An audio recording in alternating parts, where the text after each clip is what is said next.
Hello, my name is Alex Reeder, and today I'll be going over the Christine L. Sapko appeals from the Appellate Court's decision confirming the decision of the Workers' Compensation Review Board. The Workers' Compensation Commissioner from the 8th District denied her claims to survivors' benefits pursuant to the General Statutes 31306 of the Workers' Compensation Act and General Statutes 31275. The plaintiff sought survivor benefits following the death of her husband, a Connecticut state employee named Anthony Sapko. We'll be referring to as the descendant in this case. In response to the Commissioner's determination that the descendant concurrently ingested oxycodone prescribed for compensatable work injuries and Seroquel prescribed for a major depression unrelated to his compensatable work injuries, the Commissioner denied the plaintiff's claims. Both drugs were consumed in excessive quantities by the descendant, which was the most significant cause of death. In this regard, he died from a cause other than compensatable work injuries. This is why I believe the board correctly concluded under the Act that the superseding cause doctrine applies to this certain case, contrary to the Appellate Court's predicated determination, and further that the Commissioner's findings that superseding events broke the chain of proximity causation between the descendant's compensatable work injuries and his death, constituting an appropriate application of the law to the fact. Moreover, we reject the plaintiff's claim that the Commissioner's findings is inconsistent with our statement in the Bernie v. Electric Boat Corporation. Under the Act, an injured worker may recover compensation if his employment contributed to the injury in more than a D- way. The Appellate judgment, although based on a different reasoning, is therefore affirmed. According to the Appellate Court, the Commissioner's findings and the Board's acceptance of the findings are as follows.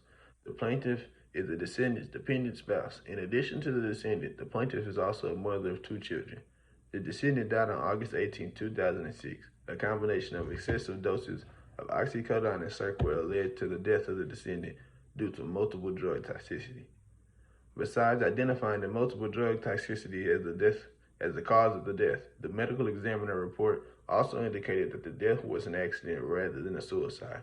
4 incidences occurred during the descendant's employment as a correction officer that resulted in workers' compensation claims. The incidences occurred on February 13, 2001, September 25, 2005, December 10, 2005, and May 16, 2006. Following the May 16, 2006 incident, the descendant remained out of work because of a compensatable back injury. In the period between March 15, 2005 and August 1, 2006, the descendant received back pain treatment from Mark Vandermeer of Comprehensive Pain and Headache Center, Treatment Center. Various medications were prescribed to the descendant during this period of treatment. Oxycodone, Xanaflex, Cations, Librix, Roxicodone, Azinine, Lidoderm patches, and Duragestics were among the prescribed medication.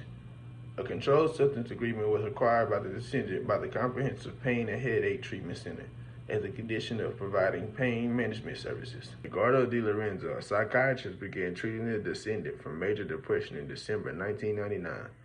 The descendant stayed with Lorenzo as a patient until he passed away. In the weeks leading up to his death, the descendant complained to Lorenzo of depression and racing thoughts. As a result of these symptoms, Lorenzo prescribed an antipsychotic medication known as Seroquel. The descendant's oxycodone levels at the time of his death was 20 times greater than the therapeutic dosage, and his Seroquel levels were more than 5 times greater than the therapeutic dosage. Based on the findings of the Commissioner, both drugs can be taken safely if the dosages are correct. At the hearing before the Commissioner, the parties presented the opinions of several medical professionals.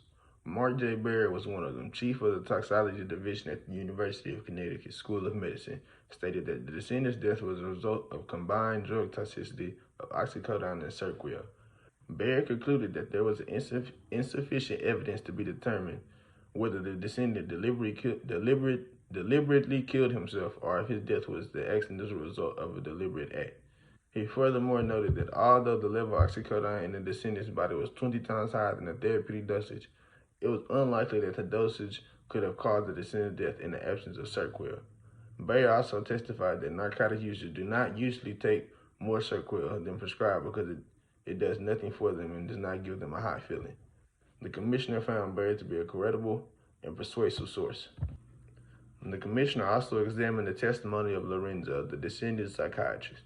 Lorenzo began treating the descendant on December 20, 1999, prior to any of the descendant's compensatable injuries, at which time he diagnosed the descendant with major depression. The descendant did not claim his treatment with Lorenzo as part of his workers' compensation case. and Lorenzo's treatment does not reflect the relationship between the descendant's injuries and his need for a psychiatrist. Lorenzo prescribed Seroquel to treat the descendant's racing thoughts and depression and for mood stabilization. On August 9, 2006, 9 days prior to the descendant's death, in Lorenzo's view, the descendant's death was accidental. The commission did not find Lorenzo to be credible. He explicitly disregarded Lorenzo's conclusion that the descendant's workplace injuries made him more depressed. The commissioner also found that the descendant received repeated instructions and counseling regarding the proper use of prescribed controlled substances and entered a controlled substance agreement as part of his treatment. For these reasons, we believe that the court's decision should be upheld. It is my hope that the court will consider all the evidence and testimony presented in this case and make a decision that is fair and just. Thank you.